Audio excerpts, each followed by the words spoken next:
Hey everyone, welcome to I Got This. And we're talking about the universal I. And you are here now with visionary and strategist Ayse Hogan. I'm so happy that you're here today. And we've got an amazing guest today. Our guest today is Juliann Cunningham. She is one of the authors of the collaborative book series of interviews that I have been doing for the book From Bottom to Top.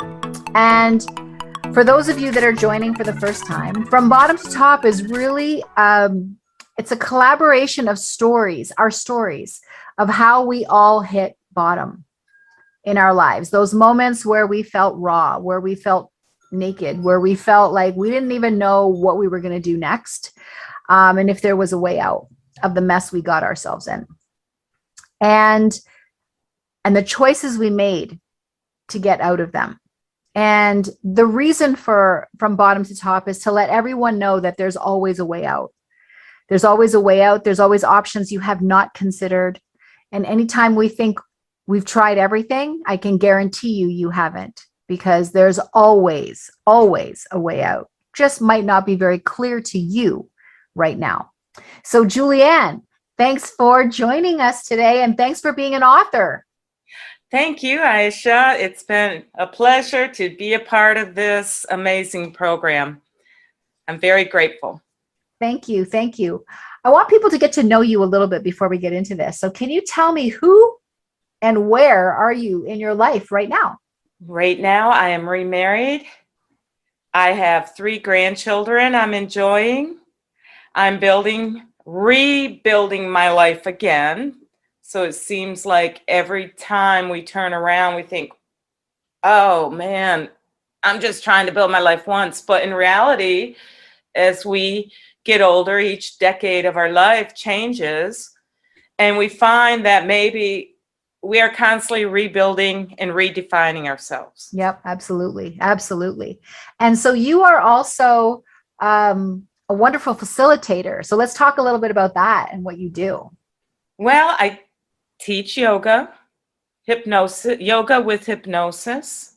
I help a lot of people from all different kinds of illnesses, even mental and emotional. I find that physical illnesses, as we know, Ayse, that come from the mental and emotional things we hang on to. I am also in college working at my doctorate right now. I went back at 47, got my bachelor's and my master's, and now getting close to getting done with my doctorate. So I'm really excited, and I'm enjoying my new husband and children while I keep redefining the present moment. Amazing. That's amazing, because people just have to know that you are not stuck in one thing. I can't even think of how many times I've started all over again. And I remember the last time me going, this is the last time, like I am not doing all this again. And I do, you know what I mean? I'm 56 years old and still making changes in my life and big changes. And it's okay. It's okay. It's the way it's supposed to be. You know what I mean? It's all right.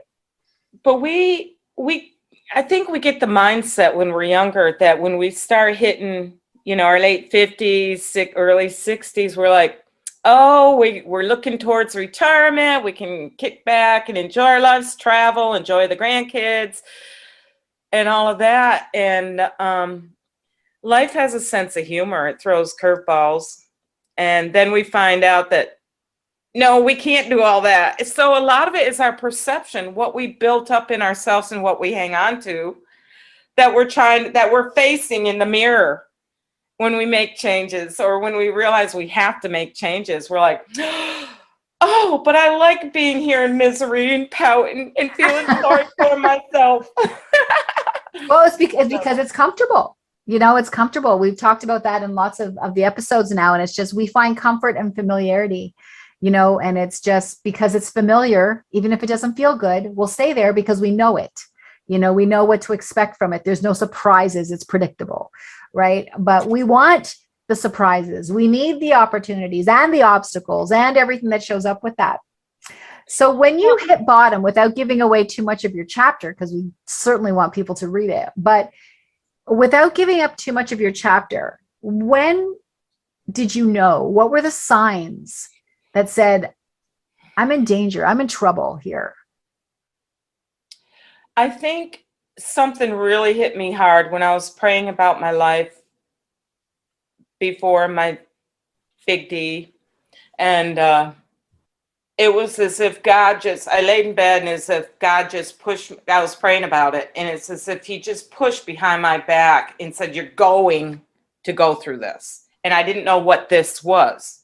So in other words, you're going to California from So Texas. the big D, what is that for people who don't know? That's divorce. Oh, right? That's divorce. divorce. Is that what we're talking about? Okay. All right. 24 years and then divorce.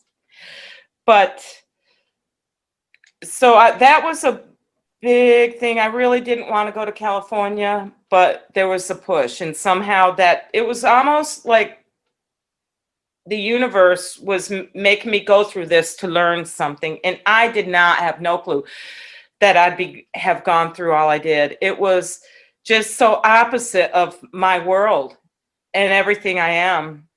And it was a lot. And the one thing I want to say is when you do go through stuff, you have got to have courage. So somewhere I made that contract with God. I said, okay, I'll do it. But when I was out there actually when I walked in the door, I realized I made a mistake.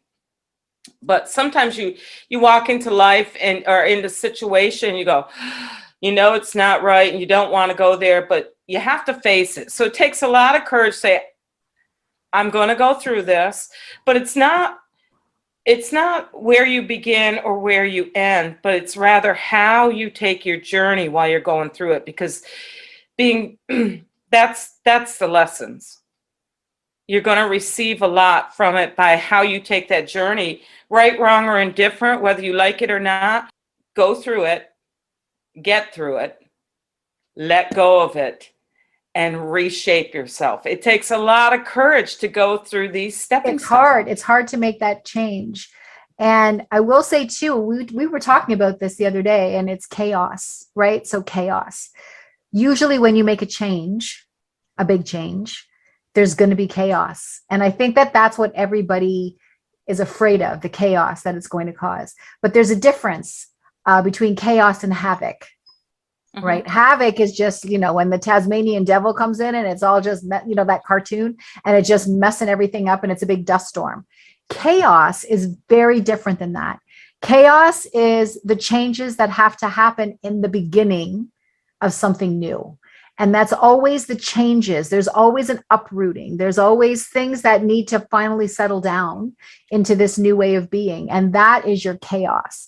So don't be afraid of the chaos, because the chaos is the beginning. It's the beginning of the change. Well, and when you journey through something that's very difficult, or I hit the deep, dark night of my soul out there. So hindsight's 2020. When I look back, I'm going, that is exactly what I had to go through to get here. That there's something bigger in our lives, that we are something bigger. We go through things, but there's something bigger inside of us that we may not see when we're right in the middle of the darkness. Exactly. And and it takes time. Be patient with yourself. The biggest lesson I learned is to be patient with myself and allow myself to go, have emotions, cry. But it's how I take out those emotions. Do I take it out in anger and hurt others? And I have done that in my life, and I'm not really proud of it. It's not who I am, but it's part of being human, and it's okay to have those feelings. But as you learn, when you come into IAUSM, I'm doing a plug here because this is part of who I am. But as you learn from all these teachers, pathways and ways to handle your journey. Right. Learn, yep. And you'll be further ahead than, say, like I was when I was going through it. And even with all the yoga and meditation I've had all these years, I got kicked off my rocker and I allowed myself to fall. And then I had to pull myself back out. But it was that knowledge and courage. COURAGE. COUR means brave in French. Right. So courage. So it's the age of bravery. Yeah. Brave heart. Have a brave heart. Have a brave heart. Yes. I love that. I love that. And you know what's weird? And I know we've all experienced it, but when our inner intuition is usually pretty quiet. Like, it's not always screaming at us, right? So it's always, it's pretty quiet. And we generally don't listen. Most people don't listen if they're not tuned into it. So they don't listen to it, but they hear it, because in those moments when you're in a situation where you need to get out, you will hear that in you, and it's loud, and it's like, get out, right? And it's like out of a horror movie, like screaming at you, telling you to get out, and you don't. And what ends up happening is a year down the road, 6 months down the road, 2 years down the road, you got to get out. And had you had made that decision earlier, you would have saved yourself all that drama in the in-between that you didn't need to go through. So it's really about learning how to listen to you, not the voice in your head that's always like, judging you, but that the voice in your heart, the voice in your gut. You need to start, like, people need to listen to that. And there can be times where there's circumstances that won't allow you to get out. Maybe you don't have the money, maybe you're stuck in a situation where, well, this isn't in the chapter I wrote, but there's a part where the choice I made to get a divorce, and all four of us, my ex and my daughters and I, sat down and talked about it. I lost my train of thought. That's okay. That's okay. So the one thing, but I'm going to say, what you said was there's times when you cannot make that change right away. And I am going to challenge that statement by saying energy, intuition will never give you more than you can handle, right? So if you're hearing that voice that says get out, any reason that you come up with that you can't get out is an objection. It's your fear. Because otherwise you wouldn't have heard that voice telling you to do that. And one thing that I did experience was after we sat down, made the decision, the choice, and realized it would be the best for us. But the choice I made to leave everything I knew my whole life, that I built my life around, I lost my support system. And that's plug again, one great thing about IAUSM and why I chose to be a part of this great group of people and teachers and students is the support. I learned through my divorce, and part of my journey was I didn't have the support. I left everything I knew and went into a total different world. Yep, it is different. So first of all, let me just say, for people who don't know, IAUSM is an academy, an online academy that I run, and with a group of amazing collaborative teachers. And it's the International Academy of Universal Self-Mastery. So it's IAUSM, IAUSM.com. So check it out. But I can totally relate, because I know when I left my husband, which was not about my chapter at all, but when I left my husband, even dating was different. Like, even dating was different. Before, you could play hard to get, like you had to play hard to get. Then it just became like, people were just giving that shit away like candy. So there was like I didn't know how to date. I didn't know how to, because if you didn't put out on the first date, no one was interested. There was a lot of that. There was a lot of like, everything was too fast, and everybody wanted to text. Nobody wanted to actually talk on the phone or anything. And I will never forget when someone was texting me all of the whole conversation. And I just said, hey, can I just call you? I was going to call you, right? So we can have a conversation. And they said, no, that's too serious. So I was a little shocked. To say, like, having a conversation, like actual hearing voices, is too serious. But giving up of yourself physically that's okay. That's a doable thing. But actually talking to someone is too serious. It was a whole new like learning curve, and I got to pick and choose what I chose to learn from that. Like I was just like, I am not having part of this or part of that. So it was interesting after so long stepping into a world of being single again. Yeah, because we're having to experience something we've never experienced before. And then you have to learn from it. So you're always a student, well, being a teacher, well, the student, always student, because you're learning. And then you have to look for the red flags and redefine yourself. Right. And I think all of this, and when I look at my life and I look at working with people, all these 40 years of working with people, in my own practices, it's our ego. And part of what I shared in this book is a small part of what I'm working on in a book called Landslide. And it's built around that song Fleetwood Mac, because it's about the ego. Right. It's truly a yoga book in a different kind of form. Right. Because it's going to define all ends of my awesomeness as a teacher, whatever you want to call it. People, It's okay. It's okay. She's an awesome teacher. She is an awesome teacher. Everything I did good as a teacher and helping people because of my passion, but it's also going to show I'm human. Even teachers go through stuff. Don't put expectations. It's all ego. If they haven't gone through stuff, I don't know how they can relate. Right. Exactly. They had to have gone through stuff. So when someone reads your chapter, Julianne, what message do you want them to get from it? What message do you hope they take away? The main message for me, because I'm very spiritual, to keep your mind on God. I found myself when I journeyed through my stuff reflecting back on things that my parents might have said or from the Bible. All things are possible through Christ who strengtheneth me. And I was never really a big church goer or Bible reader. I'm not against either one, but I was very, very spiritual.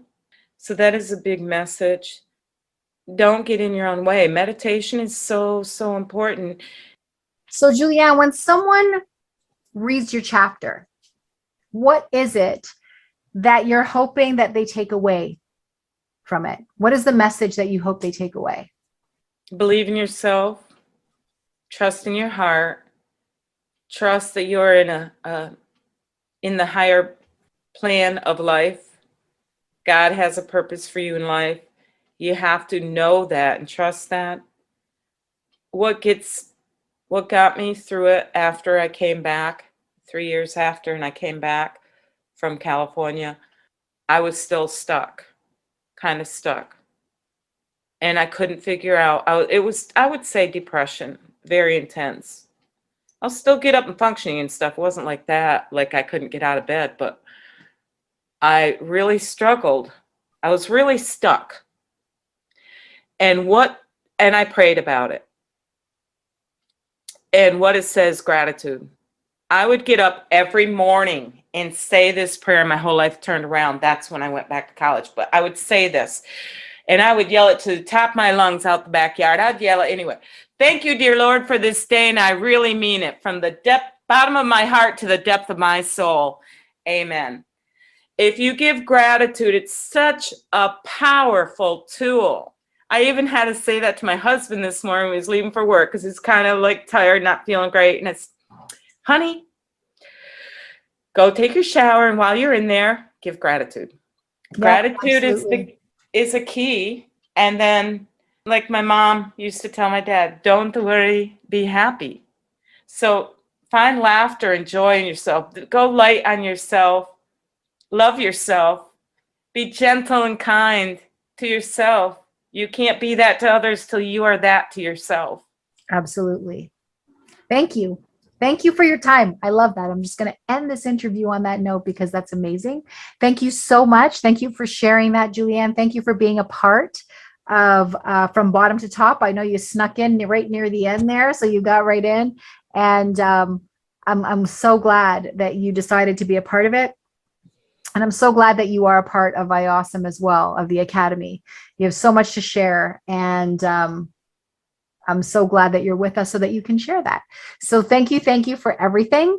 And thank you all for listening today. And I look forward to having you back in our next episode of I Got This.